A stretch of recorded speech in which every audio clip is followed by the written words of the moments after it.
Assalamualaikum warahmatullahi wabarakatuh. Perkenalkan, nama saya Muhammad bin Hanafi dengan NIM 2023 101 103 11034. Kali ini saya akan presentasi tentang teori bentuknya negara. Dalam ilmu negara dan hukum tata negara ada beberapa pendekatan untuk mengklasifikasi bentuk negara. Yang pertama, pembedaan klasik.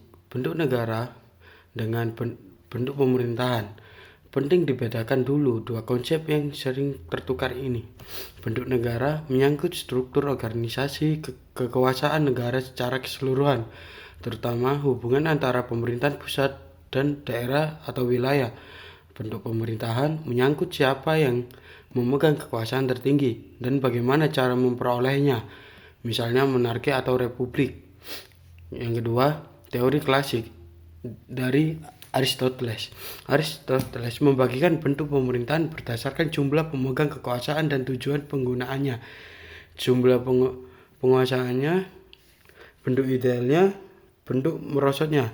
Satu orang monarki, tirani.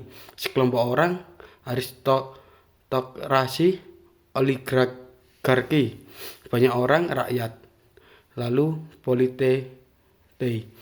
Bentuk ideal berorientasi pada kepentingan umum, sedangkan bentuk merosot berorientasi pada kepentingan pribadi atau golongan penguasa. 3. Teori modern bentuk negara. Negara kesatuan. Kekuasaan tertinggi berada di pemerintahan pusat. Daerah hanya menjalankan otonomi yang diberikan pusat. Ada 2. Sentralisasi. Semua diatur langsung oleh pusat. Desentralisasi, daerah diberi wewenang mengatur rumah tangganya sendiri. Otonomi daerah. Contohnya Indonesia, Jepang, Prancis. Yang kedua, B. Negara federasi atau serikat. Terdiri dari beberapa negara bagian yang menyerahkan sebagian kedaulatannya ke pemerintahan federal, tetapi tetap memiliki kewenangan sendiri di bidang tertentu. Contohnya Amerika Serikat, Jerman, Malaysia, Australia. Yang C. Konfederasi. Perhimpunan negara-negara berdaulat penuh yang bekerja sama untuk tujuan tertentu, biasanya mempertahankan atau luar negeri, tanpa kehilangan kedaulatan masing-masing. Ini bentuk negara tunggal, melainkan perserikatan negara.